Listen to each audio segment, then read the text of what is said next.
Now joining us on stage, Leppard.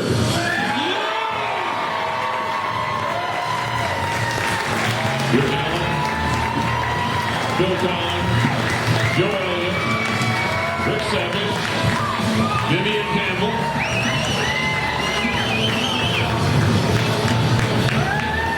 The combination of these two rock and roll powerhouses, Kiss, Def Leppard together, once in a lifetime tour.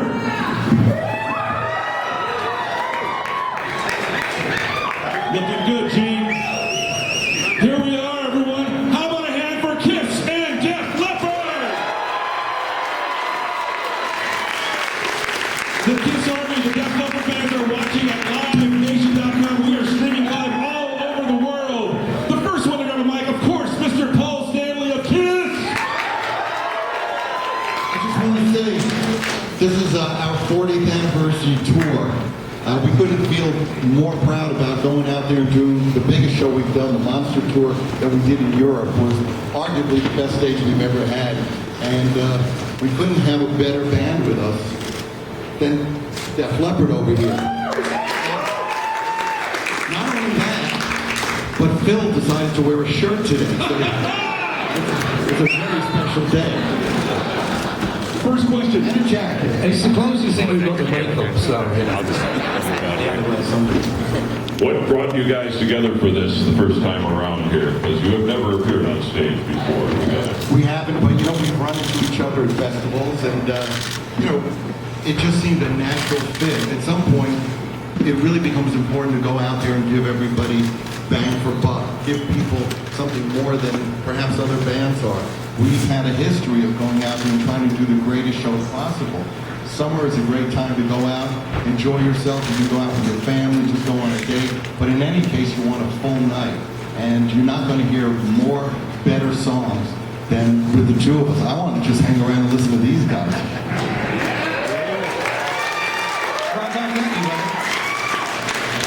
One and one makes three in these situations, really.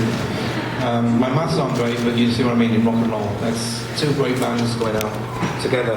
There will be no dead time, there'll be no dead air space, you know, it'll be hits, hits, hits. And it's about 2 years ago, myself and Gene did a little tour of South America under the guys of the Rock and Roll All-Stars with a bunch of guys from like Guns N' Roses and Billy Idol and whatever.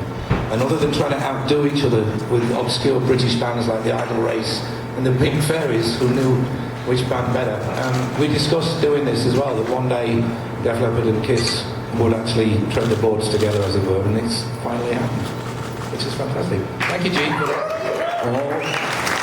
Anybody that thinks this is just about ego, yeah, we love each other and all this kind of stuff. This is for the fans, of the fans, for the fans, by the fans. We are fans of Def Leppard, and we hope the fans are going to get the most out of this, and that's what it's all about.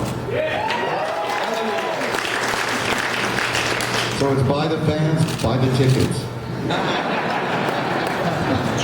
You guys are looking phenomenal. Can you talk about the state of the band today, 2014? We have never had more fun being on tour. We obviously celebrate everything that's gone on before. We couldn't be here if we didn't start in 1973, 40 years ago. There's been a lot of water under the bridge. There's been a lot of great times, some bad times. But it got us here. And without any hesitation, I gotta say, we've never had more fun. We have a ball out there. We go out there to live up to any expectations, and every night we go out there and blow them away. So I gotta say, we're happy campers. Eric hates me.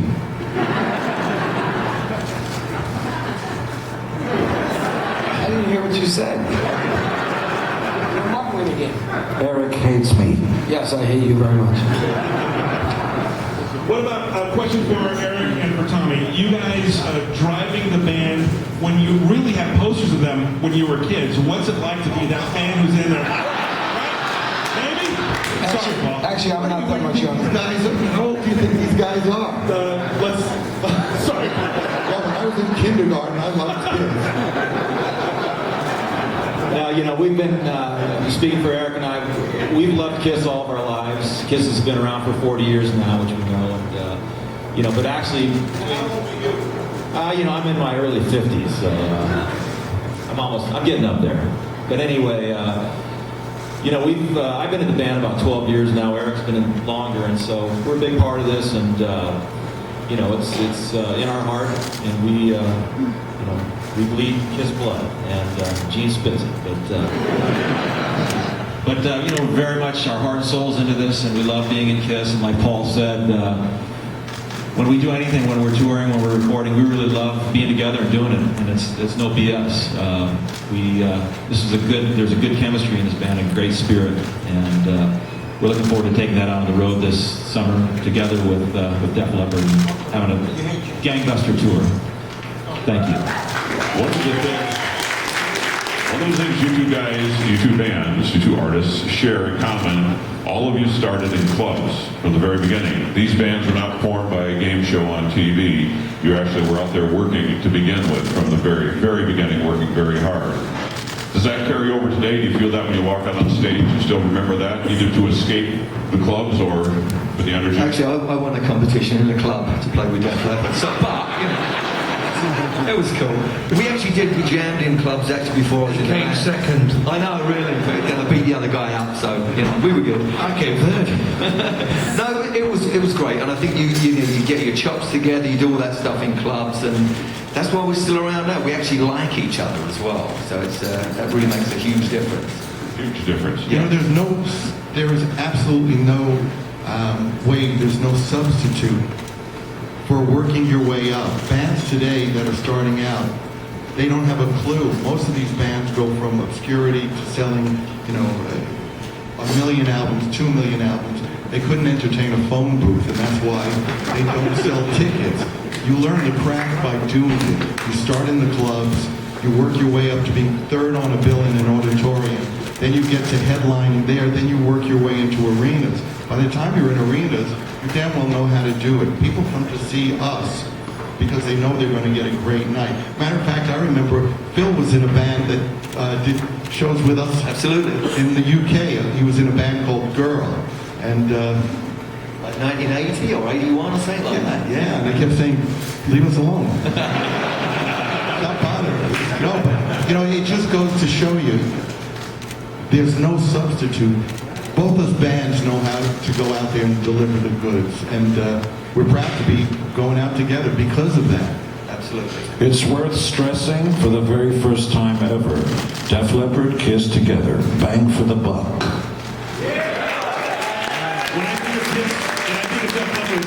When I go to your shows, it's like I remember, the songs are like I remember from when I was, listening to them in my room. So can you talk about that philosophy, Gene, of how both you bands, like to just make it sound like the record? Joe, I'm going to turn it over to you. Well, making the song sound like the album when we go on stage, is that what you're saying? No different interpretations, no bluesy riffs. It's just the songs that made you great. You played. Neither band are really blues-based or jam bands, I don't think. I remember, again, no disrespect intended, but when I was listening to KISS as a kid, before I was even in Def Leppard. Here we go again. That is, as I said, sit down. It was pretty obvious that you're looking at a band, you look at the back, first of all you look at the image and you think this is great because, this is different. And then you look at the back and there's 10 songs, 5 on each side, which means that, you're getting probably 4 or 5 minute songs, not 45-minute songs. It wasn't like one of these, in the 70s it was very easy to be very indulgent. And, side one of an album could be just one song. And these guys were delivering 10 songs. And they were short and they were to the point and they were fun and they were well-structured pop songs, and rock songs. Because they had hit singles, so they weren't just pure rock, it was a combination of both. And that's exactly where we were coming from as well. We grew up through the British glam rock scene of bands like Mott the Hoople and Queen, Sweet, Slade, Bowie, T-Rex. These were all guitar-driven, big drums, 3-minute songs with big hooks and choruses. And it's like, what's not to love? So, for us to, especially on this tour, to think we're going to break out into some kind of blues jam, it's just not going to happen. A band respects its fans by respecting the songs. when you go out there, when somebody pays hard-earned money and you want to go out and hear a song and suddenly the band is bored with it and turned it into a reggae tune, it's an insult to you. You came to hear songs sound a certain way.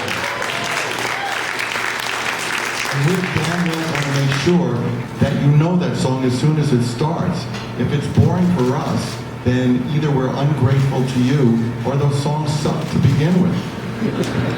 Yeah, he's right. And you know, you can disrespect your own back catalogue. There's critics somewhere out there that if either Kiss or Def Leppard took a tune and turned it inside out, they would rave about it, but the 9, 10, 15, 20,000 people watching would be confused. And we're not here to impress critics. You know, when I go and see the Stones or Kiss or McCartney, I want to hear the songs the way I've known all my life. Well, that's why I'm going. I don't want to hear a reggae version of Jumpin' Jack Flash. It doesn't interest me whatsoever. And when I hear Detroit Rock City, I don't want to hear it ska. I want to hear it as it is. Likewise, whenever we hear you guys, we go, wow, that sounds like the records. You may not remember there were things called records once ago. But wow, that sounds like the CD. It sounds like it's supposed to. That's the kind of respect that we certainly want to be aligning ourselves with. That's why we're here together. Gene, can you talk about Kiss and Def Leppard joining together and your unwavering support of these great Americans right here? All your homes. Our proud military makes freedom possible. Politicians fart through their mouth. Only the military makes freedom possible. If you don't know that, you're an idiot. This is not only a proud military, it's a volunteer military. People better than any one of us on stage volunteer their life, limb, for a philosophy, an ideal, and an idea. And they go over and not everybody comes back. The least we could do is, number one, pay homage to them, and number two, make sure that a buck out of every single ticket that's going to come in through the door is going to go to various forms of wounded warriors. It's very easy for some of us to forget that there are sacrifices made so that we can enjoy freedom that we don't even think about. These people go out there and risk their lives voluntarily. They are the heroes of the 20th and the 21st century. We say God bless them. We hope for everyone's safe return. In the meantime, anytime that we can spotlight these people who are here today and ones who aren't, and say these people need to be treated not like you and me, but like the heroes they are. If there's anything we can do when you return to help integrate you back into society, whether you need some help, rehabilitation, help with your family, there are some great organizations. There are Wounded Warrior Care Project. There's other Wounded Warrior projects that we're involved with too. We're going to make sure that the money goes to the people who make it possible for us to be wearing our uniforms. And to our British friends, just as an FYI, because we believe in the same ideal, when we were in England, we did a fundraiser for the Brits, the proud Brits who went over and served for the same reason. Hope for heroes. You know, we don't want to get maudlin or get serious, but we were born into the greatest countries, and the freedom that we get to enjoy every day comes at a price, and some people give the ultimate sacrifice to make that happen. So God bless all of you. We got a couple questions from the crowd here. The first one I got from the press, actually the first two had to do with the earthquake today. Ladies and gentlemen, Joe Elliott flew in last night, and he thought there was an earthquake this morning. Little did he realize it actually was a KISS production crew preparing for the show. I think it was Gene and he dropped his wallet.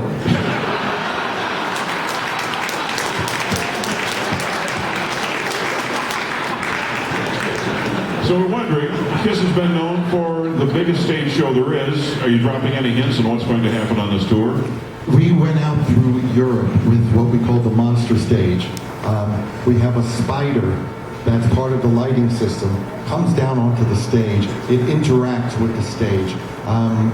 When we were putting it together, when I designed it, when we were putting it together, the idea was, why do the lights have to have a separate life of their own and we have the stage? So It's very much one.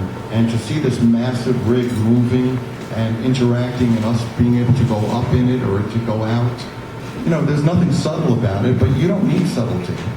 We're here to deliver good news and excitement. When you want bad news, you just have to go to your computer or go to the television.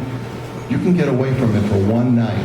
You can enjoy yourself. All the misery will be there tomorrow, but we want to make sure that we entertain you for one night. Alongside Jeff Leppard. The question then is, for you guys who have a very bright show and it keeps getting bigger as time goes along, do you feel the challenge? Is there any pressure on you? Not really. I wouldn't sort of call it a challenge or I don't.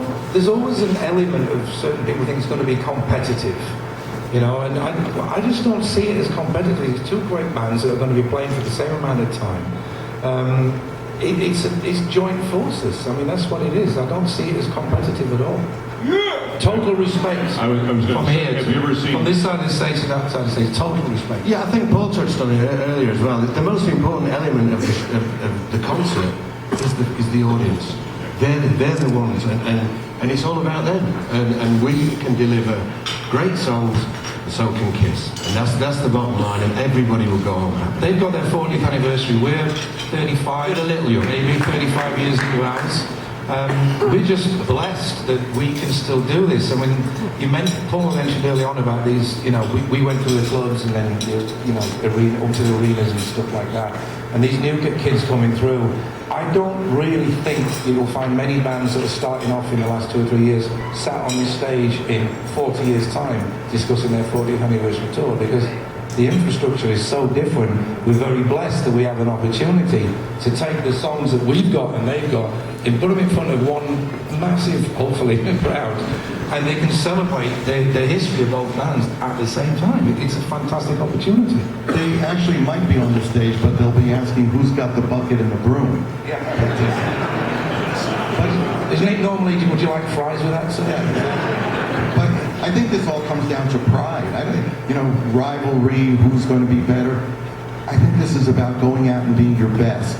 Because when you're your best, they get the best. It's all about giving the audience what they deserve. And we'll sleep very contently tonight knowing that we're doing this together. Def Leppard band Craig right here. Craig.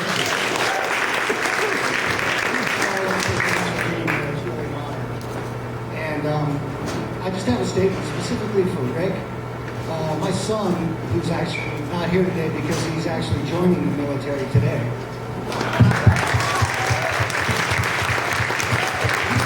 He plays the guitar, and we were lucky enough to see you guys at the Gibson a few years ago. And ever since then, he's really been inspired by you. The fact that you never gave up after your accident is really keeping him, he thinks that's really an amazing thing, that you're able to do that and still play at the level that you do. And you're really an inspiration to him, and he just wanted me to tell you that. That's very cool. Thank you. I always tell people that are starting out, celebrate your uniqueness, and that's one thing I strive to do, and just play from your heart. And it's wonderful that you relayed that message. Thank you. Eric, before we went out, Eric was talking about Rick, so I was saying how fantastic he is. I was telling these guys, we were getting ready, and I was telling some of the wardrobe people, I said, when you get a chance, you got to go up and watch Rick Allen play drums. I said, because it's really incredible, and I mean this with total props, Rick. You had to relearn how to play drums, and it's like, I remember the first time I saw you play after your accident, I was standing there at the Forum with Terry Bozzio, who's a pretty acclaimed, renowned drummer, and everybody was just blown away. We were like, oh my God, this is incredible how he plays. It's a testament to your spirit as a person and as a human being, what you are able to accomplish as a drummer. And it's amazing. That's very cool. Thank you. The human spirit is the most powerful thing I know, and I think one thing we all have in common is resiliency. We keep coming back, and I have no intention of giving up anytime soon. So thank you. All right. question If from... I could just add as well, it's great because of this whole link in with the military, the fact that we've got our own wounded warrior here. It's survived and come through even better. The highest compliment that any of the four of us can pay Rick, other than the fact that he has to look at our asses all night, is that we're looking out that way, and to us, to our ears, it doesn't sound any different. In fact, it sounds better. So it's not like there's anything missing. In fact, it's enhanced the songs, and you wouldn't know. You know in the back of your mind he's got one arm, but when you're on stage, you just hear him play the drums, and he just sounds like a drummer. It's the highest compliment we could pay. Rick out. We have a question from Ronnie. Well, it's not really a question. It's a big thank you to all of you and the military. But I'm from Warner Brothers Studio with my two colleagues. This is not a commercial, but we are the proud owners of Detroit Rock City. We're going to be bringing it out on Blu-ray and digital next year. You mean the movie? Yeah, well, the movie, yes, sorry. Yes, the movie. This is so inspirational to all of us that I can't make a promise, but since it's next year, the goal would be to continue all of this, to continue your vision with wounded soldiers, and to keep KISS and Def Leppard alive forever. Question from Rome. Hi, my name is Kim. This is a question for you, kid. I'm an artist myself, but what made you choose the costumes and the makeup? Punishment. Think about it. In hindsight, we could have been in wonderful bands with t-shirts, jeans, and sneakers. No, we decided to put together this and walk around with, well, for me, another 40 or 50 pounds. Paul's supposed to say, yeah, because he hasn't lost weight yet. And we proudly spit fire, we proudly fly through the air, we proudly blow up stuff, we proudly do all that stuff and work our asses off. Pride is something both Def Leppard and KISS share. You have to have pride in what you do. Somebody actually said this to me I've heard it more than once. You guys have money, why do you keep doing this? There is no better time on planet Earth than to go up on holy stage, because it's electric church, and make everybody in the audience forget about the traffic jam and the bad things in life. It's magic time. You come into our shows, it's magic. You'll feel better, you'll feel alive. That's our job. We're going to make your life better. Speaking of making your life better, there's one word to describe. We played our first game. So we played our first arena football game. Not us. Not us. Our football team. 41-38. We're also undefeated. But our football team won its first game. Home season starts April 5th.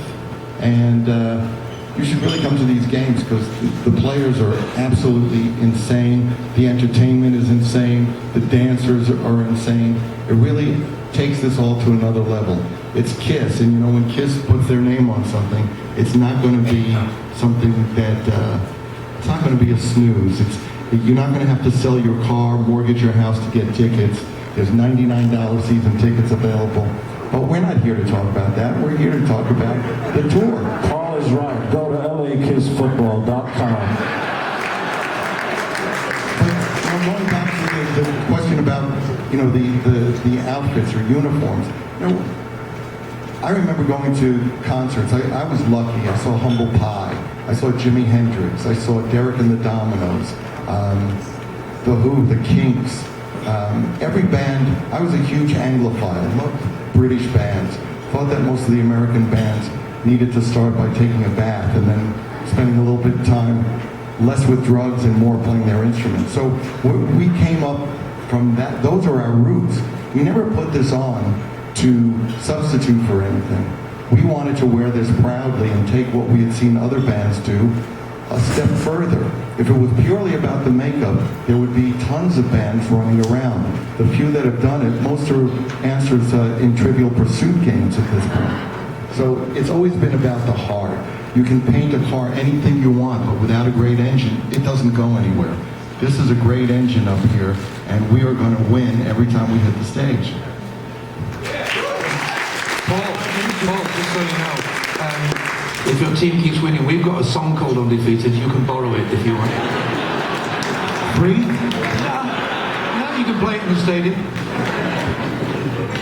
One of the things that a lot of people don't realize in seeing your shows, both of you bands are this same way. Your audience now has grown to the point where it's from God knows hours old all the way up into people who've been around for quite a while. You have a complete broad demographic range in your audience, and I know that's not the way it started out. When did you first start noticing that? And you got to get a kick out of seeing families and people that could be family. For us, rock and roll has changed. What's happened over years, rock and roll has become more like the blues. As long as you're writing about things that your audience understands and can connect to, you can keep playing it. It's not the music of teenagers, it's the music of life, about celebration, about freedom, about self-empowerment. You know, for us, the great thing has been our concerts have turned into kind of tribal gatherings. It's more about a tribe. Usually if you go to a rock concert, you don't want to see your kid brother, you don't want to see your older sister, it's just yours. With us, it's about a tribal gathering. It's like the largest cult on earth. Everybody shows up, they're proud to have their family with them. It's great when you see parents there holding their kids up, almost like a rite of passage. You know, for us, rock and roll is something that's timeless. I like to say to the audience, we were there for your parents and we'll be there for you. It could be your parents. Or grandparents. Kiss is well known. I'm sorry, Leo. No, go for it. You guys are well known for coming up through the ranks. You would have opening acts that deserved a break and probably want to give you one. Weren't going to get one anyplace.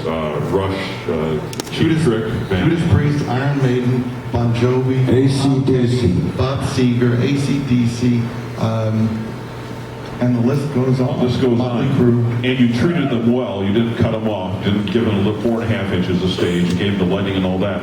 How did you miss these guys early on? I guess the time just wasn't right. Yeah. You know, but going to your point, if you have to tie the arm of the band that's playing with you behind their back for you to beat them, then you don't deserve to be the band that goes on last. We want every band that goes on to have every opportunity to be at their best, because the audience wins and it makes us up our game. We'll rise to the occasion. It's about the show. That's the bottom line. And as best we can make the overall show as a package for the audience, then they go home the happiest, and that's what it's all about. That is king. And this tour is going to be 40+ dates. We'll get into that in a moment. Leo, what do you got? Who you got? Huge summer tour. Okay, question. My name is Gary Newman. I'm from the state of California Employment Development Department and represented by our vet program here. The job or the announcement of this press conference indicated that there would be 1 or 2 vets that would be hired to go on the tour with the band. Can you expand on that a little bit, please? We did this before. You know, it's basically like hiring a hero. We try to find a couple of vets who want to go out and be part of the team. You know, in the background, we're always part of the Army or the Armed Forces, so this is a chance for somebody to travel and be part of the KISS Army. You should know this is not the first time we've done this. The last time we came through America, or the time before, I believe, $1 of every single ticket went to Wounded Warriors. We've done special concerts, especially in Washington, D.C. for Walter Reed Hospital. And this is, you know, for us, it's not about telling the press or anything like that. It's the least we could do just to be grateful that we have our military. On that tour that you were talking about, we often brought up vets that were local vets who had served on our behalf. And we also did the Pledge of Allegiance. It was important to let people know that patriotism is cool. There's nothing uncool about standing up and pledging allegiance to the country. So,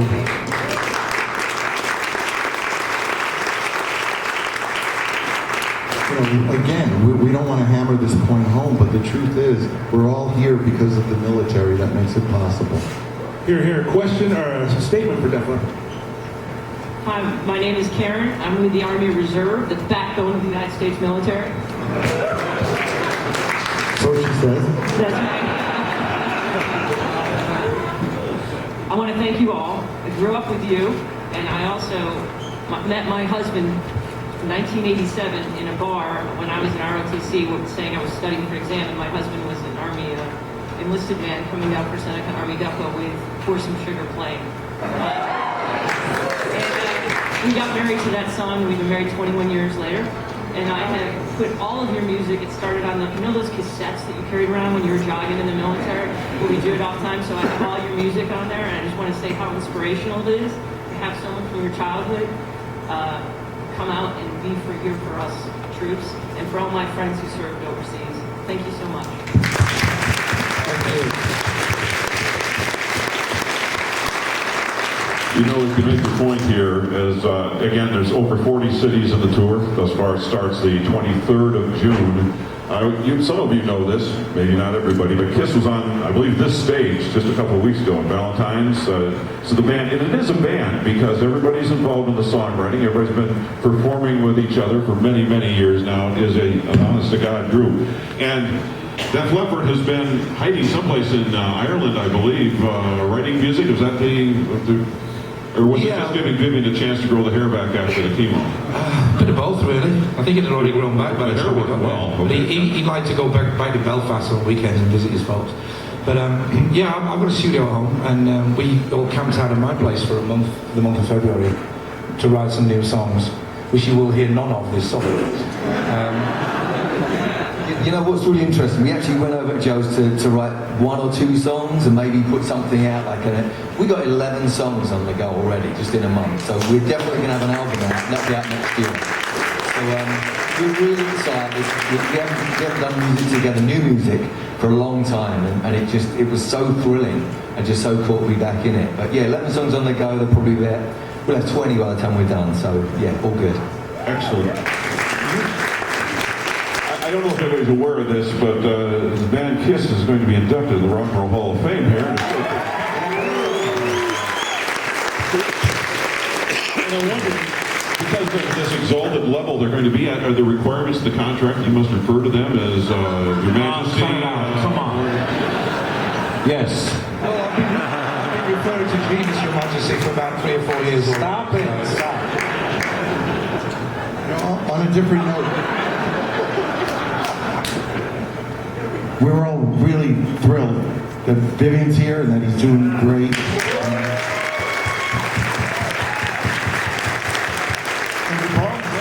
Never better, actually. Good. I had to get a little haircut this morning. It's getting a little out of control. Well, you're looking very handsome. Oh, thank you very much. And healthy. Good to have you. Cheers. Good to be here. Right over here. Here we go. Guys, right over here. This is for all of you guys, but Rick, after I stepped on an IED and lost my arm and both my legs, I was a guitar player for 12 years, and I just simply didn't want to give up, and you're a big part of that inspiration is to keep driving and keep going. So looking at you and all your crazy foot pedals, I thought I'll do the same, and I made mechanical levers and had people design it, and I'm still working on it. I'm using electronics now in my drum kit, and I just want to thank you for showing me that I can still do music, so thank you.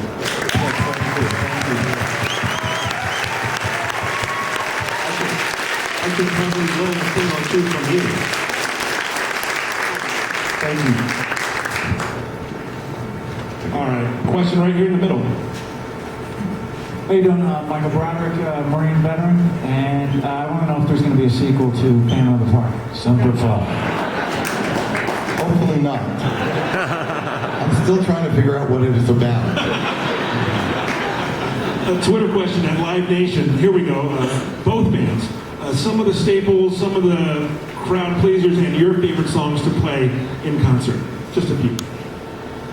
It's different every night, actually. I mean, or each tour, you know. I mean, it's a real buzz when we play Pour Some Sugar on because everyone starts taking their clothes off, right, for some reason, even if you mention it, which is kind of weird. So everyone has a different favourite, I think, but that one's always a blast. We love playing photograph, but we can't figure out the chords. Me too, but we're still trying to work on that one. We've done it once. Paul, many years ago, when Phil was not even in Def Leppard, me and him got up on a stage in Sheffield in a little club and attempted to play Do You Love Me? I was the drummer. It wasn't very good.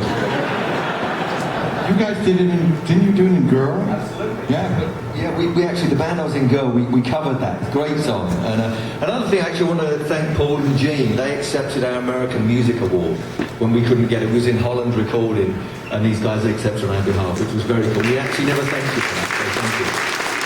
And we never got it back here. As you can see, the dynamics are at play here. This is going to be the biggest tour of the year. Kiss, Def Leppard. Is there any chance this would go beyond North America? You know, here, how about this? Do you want it to? Of the people, for the people, by the people. You want it? You got it. Let's just see how the first 40 goes. See if you can take any more joy. And you want it? We're happy, healthy, and yeah, there's lots here. They'll pour the sugar, they'll lick it up. Kiss, Def Leppard, 2013! Thank you for the military here today. Thank you to you guys. All getting together for us. Good rock.